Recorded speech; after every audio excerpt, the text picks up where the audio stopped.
Hi everyone, this is Paul Cooper with Totes and Notes, and I'm bringing you the third case study for this weekend. And this one's definitely different compared to all the others and not going to be typical what you usually see. Again, the disclaimer: this information here is not a solicitation, guarantee, financial, or legal advice. Following information may not be exact in its educational nature. All individuals, that means you, should perform thorough due diligence before you invest in any type of asset anywhere, and all investing has a degree of risk, so make sure to be mindful of that. So this asset's in Dayton, Ohio. This is currently an asset we're working on. It's part of that non-performing CFD tape that I have under option agreement that we're hopefully going to wrap up here soon. And this one's special because it's a really nice looking street and everything, and I like it. And it's not this house here, and it's not this house here.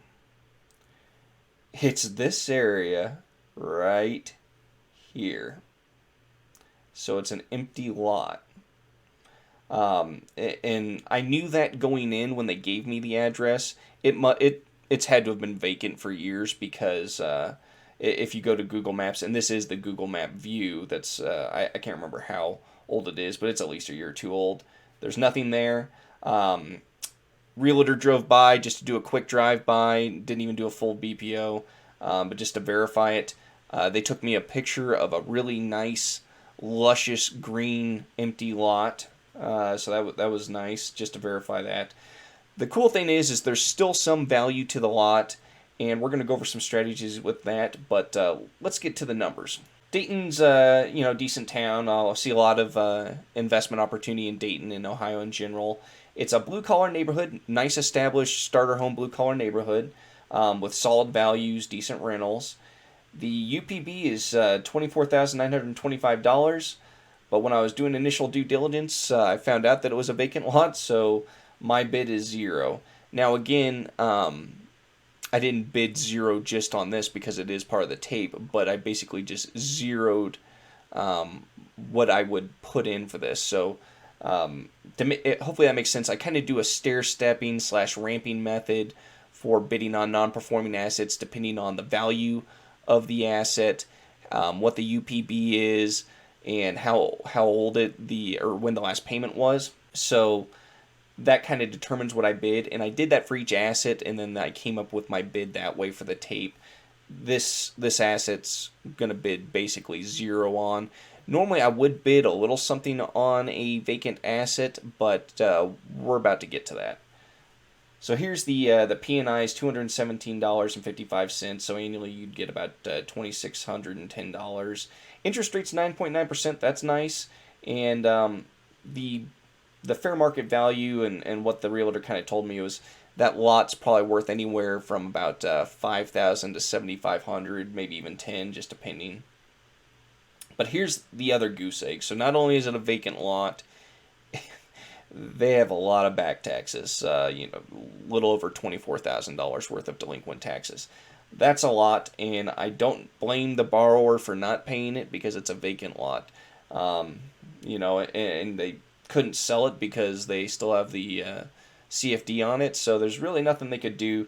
Really what they probably should have done is, with whatever happened, I don't know if there was a fire or what, but obviously it's a nice clean looking lot, so it's been demolished properly and vacant for a while. They should have just given it back to the borrower, and or correction, they should have just given it back to the seller, and just maybe they could have got out of it that way. Because obviously the seller hasn't tried to do collections or anything on them, so that would have been the best case scenario. And I don't know if they had insurance and they somehow got a check and ran or what. But you're more than likely not going to collect anything on this as far as reaching out to the borrower. The estimated expenses here are about $500 because I did have to perform the drive-by. I didn't have to, but I did. Paid $40 for the drive-by. About 125 for the collateral view, just to make sure that the collateral is actually in order, and so I could have anything, so I could even legally do anything with it if I did buy it. And I'm not even going to perform Probably not even going to perform an O&E on it, just because I know I'm in first position, and I really don't care if there's anything after me because that tax is in front of me anyway. So it's probably just not even worth spending O&E on. And obviously, normally I wouldn't even mess with this, but again, it's part of the tape. And if I can basically get it for free minus a little bit of time and money for due diligence, then there's some potential. So, what are the asset strategies? I mean, it's a vacant lot in a decent area, but it's vacant and it has just an insane amount of taxes. $24,000 worth of taxes. That's probably half the value of what the original home would have been if it was still standing. So I can try to get the borrower to pay. Um, Probably good luck with that. I'm gonna try to track them down. They may not even be in the same state, and I'm sure this happened a while ago. So good luck tracking them down, and getting them to pay. Because what are you gonna threaten them with? They've probably already been through enough. So you're almost just being vindictive at that point if their credit isn't already ruined. You could try to get wages and stuff garnished, but you go before a judge with this, and they're probably not gonna help you too much.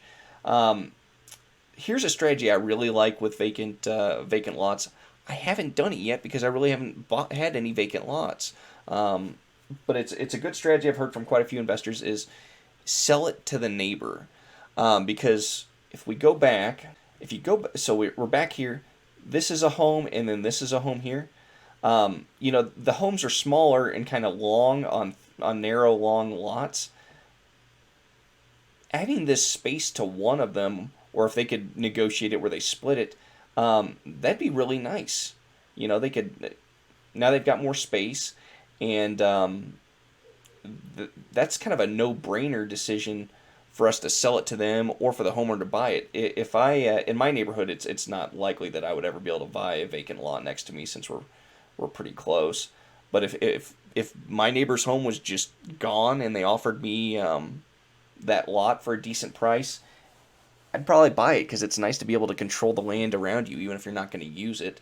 And the good thing too is basically you can't hurt dirt unless there's some type of toxic spill. So it's not a terrible investment, and the taxes on a vacant lot assumed that they weren't delinquent to be with or to begin with. If you acquired the lot next to you, I'm sure that the tax increase that you'd pay each year would be very minimal. So that's what the strategy would be. Is I would try to sell it to one or two neighbors. You could potentially even market it to other people on the street. The main issue with trying to sell it to the neighbor is they've got that big tax deal on there. So now you'd basically just, hey, I've got it, and then don't disclose that and just tell them they need to do, it's as is, and pray they don't find it, which it is legal, but I'm not I don't exactly think it's the most ethical thing to do. It's funny when you sell a home, some things you have to disclose, like toxins and things like that. But then there are other things that, like with this, I could be like, hey, that's up to you to figure out. So that's kind of a weird spot. If I was to do that and not disclose the money, then I would just $1,000, or just tell them, hey, look, there's a lot of taxes on this. Give me $500,000 and it's yours, and then you can try to negotiate with the county, or you could try to negotiate with the county before you even do that. That's probably actually even a better strategy now that I think about it, because you could call them like, look, we got this property back. It's vacant. It's just a vacant land. There's no building on there. It's been accruing all this delinquent interest. What kind of deal can we set up? Can we set up where you forgive a bunch of it? Because even if you put me on a payment plan where it's $50 a month forever, you're never going to pay that off. So, and just tell them like, look, so unless the city wants to get the property back and just have a vacant lot, let's try to come up with something. That's probably the best strategy, especially if you could get them to forgive a lot of it, because now you could potentially sell it and make some money on it, or it could be worthwhile for you to if you had the inclination, you could try to build on it. I certainly wouldn't want to, but that's probably a pretty good strategy to see if you can get some type of realistic debt forgiveness or tax forgiveness on it. And then the other thing we can do, the last strategy, would be for us to forgive the debt. This is probably what would end up happening is we would forgive the debt on the borrower. Consult your CPA on this, or if you have a tax attorney, whoever handles that stuff for you, because they'll be able to help you figure out what the best way to do it, how much, and then how much you can actually write off. Because the debt, I forget what the UPB was, but let's say it's I think it was $24,000. You can't then write off $24,000 unless you paid the $24,000 for it. You can only write off what you paid for it. And you're like, well, Paul, you said you were bidding zero on it. There's some things you could possibly do, and again, absolutely consult a tax attorney or a CPA, because I barely know anything about this. I am not an expert, and you should just take my advice to talk to them. When you're buying stuff as a tape and everything like that, there are different ways you could give it some type of value and have it valued according to what you spent and things like that. Again, have your CPA do it, and they'll be able to give you a realistic amount of what you could write off if you forgave that debt. So that's not necessarily a bad thing to do, because a lot of times on these tapes, if they're selling it to you as a small pool, they're gonna put some landmines in there, some stuff that's not that great, because they don't want you to just come in and cherry pick all their best stuff and then be stuck with the garbage. So there is a way potentially to turn your garbage into fertilizer and at least get a little something out of it. Another thing you could do with some garbage assets is you could possibly flip them for real cheap. I doubt anyone would want to buy this from me if they do even remotely any due diligence real quick. They're going to find out the tax lien, and that just kind of kills it. So again, these are strategies that try to get the borrower paying. Not going to happen. I don't even think I'd try. It's just a waste of postage or paying someone to do a search for them. Trying to sell it to neighbor, that's a decent possibility, especially if we can get the county to forgive a lot of the taxes, or you just forgive the debt. And I bet this is the main strategy you would use on this one. So again, not all of them are winners, and that's what I'm going to show you here.